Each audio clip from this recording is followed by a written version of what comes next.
ನನಗೆ ಈ ವಿಷಯ ತಿಳಿದ ತಕ್ಷಣ ಭಾಳಷ್ಟು ಅಮಾನುಷ ಒಂದು ಘಟನೆ ನಡೆದಿದೆ. ಒಳ್ಳೆ ಮಕ್ಕಳನ್ನು ಹೊಡೆದ್ರೆ ಅದೊಂದು ಅಪರಾಧ ಅಂತ ಹೇಳಿ ನಾವು ಶಿಕ್ಷೆಗೆ ಗುರಿ ಮಾಡ್ತೀವಿ. ಅಂಥದ್ರಲ್ಲಿ ಬುದ್ಧಿಮಾಂದ್ಯ ಮಕ್ಕಳಿಗೆ ಈ ರೀತಿ ಟಾರ್ಚರ್ ಕೊಡೋದು. ಒಂದು ಸಿದ್ಧಿ ಶಿಕ್ಷಣ ಸಂಸ್ಥೆ ಅಂತ ಬಾಗಲಕೋಟೆಯಲ್ಲಿ ಇಲ್ಲೀಗಲ್ ಆಗಿ ನಮ್ಮ ಸರ್ಕಾರದ ಯಾವುದೇ ಒಂದು ಪರ್ಮಿಷನ್ ತೆಗೆದುಕೊಳ್ಳದೆ, ನಮ್ಮ ಇಲಾಖೆಯ ಪರ್ಮಿಷನ್ ತೆಗೆದುಕೊಳ್ಳದೆ ಶುರು ಮಾಡಿದ್ದಾರೆ. ಅದರಲ್ಲೂ ನಿನ್ನೆ 16 ವರ್ಷದ ಒಬ್ಬ ಬಾಲಕ ರಾಠೋಡ್ ಅನ್ನೋರನ್ನ ಭಾಳಷ್ಟು ಅಮಾನವೀಯ ಅಂತ ಹೇಳಲಿಕ್ಕೆ ಬಯಸ್ತೇನೆ.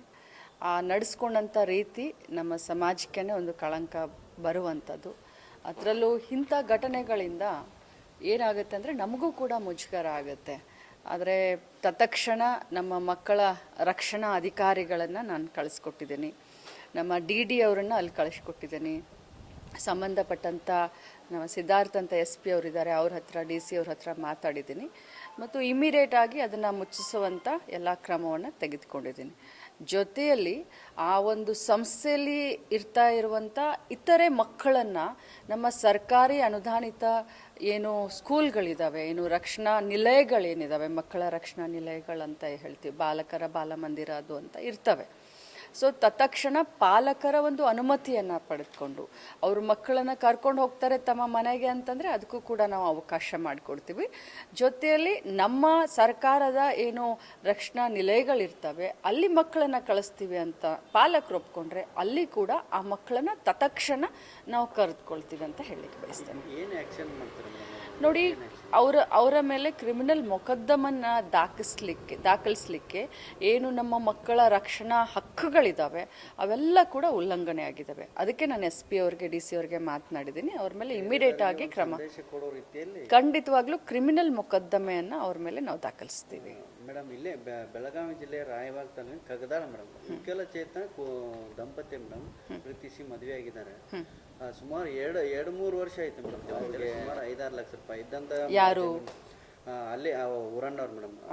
ಆದ್ರೆ ದೂರ ಕೊಟ್ರೆ ಅಲ್ಲಿ PSI ಮಾಳಪ್ಪ ಪೂಜಾರಿ ಅನ್ನೋರು ದೂರ ತಗೊಳ್ತಿದ್ದಿಲ್ಲ ಅಂತ ಮೇಡಮ್.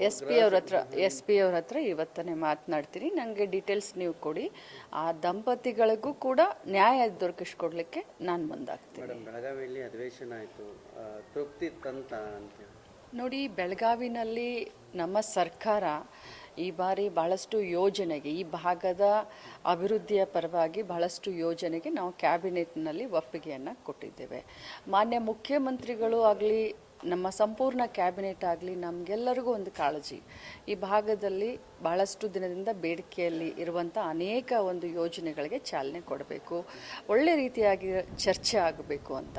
ಆದರೆ ಏನು ಮಾಡೋದು, ಕೆಲವರು ರಾಜಕಾರಣನೇ ಮಾಡಲಿಕ್ಕೆ ಬರಬೇಕು ಅಂತ ಹೇಳ್ತಾರೆ, ಕೆಲವರು ಮಾಧ್ಯಮದಲ್ಲಿ ಜನರ ದಿಕ್ಕನ್ನು ತಪ್ಪಿಸ್ಲಿಕ್ಕೆ ಪ್ರಯತ್ನ ಪಡ್ತಾರೆ. ನಾನು ಮೊದಲನೇ ದಿನಾನೇ ತಮ್ಮ ಮುಖಾಂತರ ವಿನಂತಿಯನ್ನು ಮಾಡಿಕೊಂಡಿದ್ದೆ, ನಾವೆಲ್ಲರೂ ರಾಜಕಾರಣವನ್ನು ಬಿಟ್ಟು ಉತ್ತರ ಕರ್ನಾಟಕ ಭಾಗದ, ನೀನು ಕಿತ್ತೂರು ಕರ್ನಾಟಕ ಅಂತ ಹೇಳ್ತೀವಿ, ಈ ಭಾಗದ ಅಭಿವೃದ್ಧಿ ಪರವಾಗಿ ಚಿಂತನೆ ಮಾಡೋಣ ಅಂತ. ಆದರೆ ಇದು ಒಂಥರ ಹೇಳ್ತಾರಲ್ಲ 50-50 ಅಂತ ಹೇಳ್ಬೋದು. ತೃಪ್ತಿನೂ ಆಗಲ್ಲ ಅಥವಾ ಅತೃಪ್ತಿನೂ ಕೂಡ ಆಗಲ್ಲ. ಚರ್ಚೆಗಳು ಮಾತ್ರ ಆಗ್ತಿದೆ, ಯಾವುದೇ ಅನುಷ್ಠಾನಗಳು ಆಗ್ತಿಲ್ಲ. ಖಂಡಿತವಾಗ್ಲೂ ನೋಡಿ, ನಾನು ಇಷ್ಟೇ ಹೇಳಲಿಕ್ಕೆ ಬಯಸ್ತೇನೆ, ಯಾರಿಗೆ ಯಾವ ಕಣ್ಣಿನಿಂದ ನೋಡಿದ್ರೆ ಏನು ಕಾಣಬೇಕೋ ಅದು ಕಾಣಿಸ್ತಾ ಇದೆ. ನನ್ನ ಪ್ರಕಾರ ನಮ್ಮ ಸರ್ಕಾರ ಅಭಿವೃದ್ಧಿ ಪರವಾದಂಥ ಅನೇಕ ಯೋಜನೆಗಳನ್ನು ಈ ಭಾಗದಲ್ಲಿ ಇವತ್ತು ಒಪ್ಪಿಗೆ ಸೂಚನೆ ಮಾಡಿದ್ದಾರೆ. ಅಧಿವೇಶನ ಆದಾಗಿಂದ ಹೇಳಿದೆ. ಕೊನೆಯದಾಗಿ ಮೇಡಮ್, ಬೆಳಗಾವಿ ಜಿಲ್ಲೆ ಯೋಜನೆ ಸಂಬಂಧಪಟ್ಟಂಗೆ ಸಾಕಷ್ಟು ಧ್ವನಿ ಆಯಿತು, ಹೋರಾಟಗಳಾದವಿ. ಅದು ಪ್ರತಿ ಸಾರಿ ಅಧಿವೇಶನ ಬಂದಾಗ ಈ ರೀತಿ ಚರ್ಚೆಗಳಾಗುತ್ತೆ, ಮತ್ತೆ ಸೈಲೆಂಟ್ ಆಗಿಬಿಡುತ್ತೆ. ಇಲ್ಲ, ಮಾನ್ಯ ಮುಖ್ಯಮಂತ್ರಿಗಳ ಮನಸ್ಸಿನಲ್ಲಿ ಈ ಜಿಲ್ಲೆಯನ್ನು ವಿಭಜನೆ ಮಾಡಬೇಕು ಅನ್ನುವಂಥದ್ದು ಭಾಳಷ್ಟು ಇದೆ.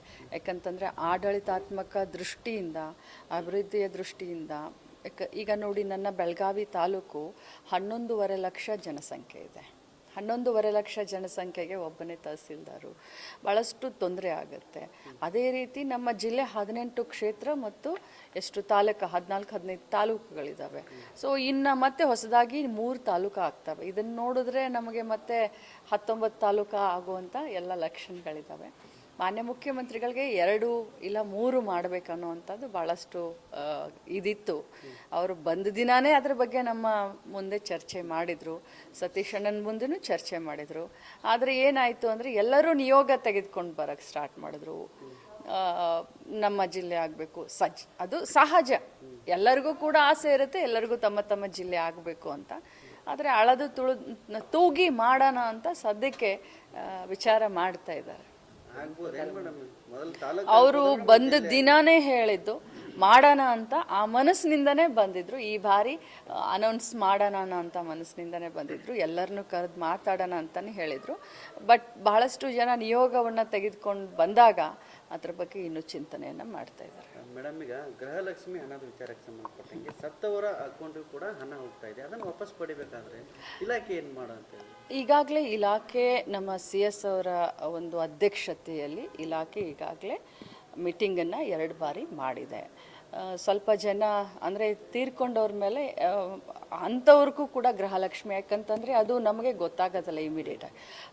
ಆದರೆ ಈಗ ಒಂದು ಸಾಫ್ಟ್ವೇರ್ ಇದೆ, ಆ ಸಾಫ್ಟ್ವೇರನ್ನು ನಾವು ಅದಕ್ಕೆ ಅಳವಡಿಕೆ ಮಾಡಿದ್ದೀವಿ. ಅದರಿಂದ ಮರಣ ಪ್ರಮಾಣ ಪತ್ರ ಆಗಲಿ ಅಥವಾ ನಮ್ಮ ಅಂಗನವಾಡಿ ಟೀಚರ್ಗಳು ಐಡೆಂಟಿಫೈ ಮಾಡ್ತಾರೆ. ಸೊ ಹೀಗಾಗಿ ಅದನ್ನು ಈಗಾಗಲೇ ತಡೆದಿದ್ದೀವಿ.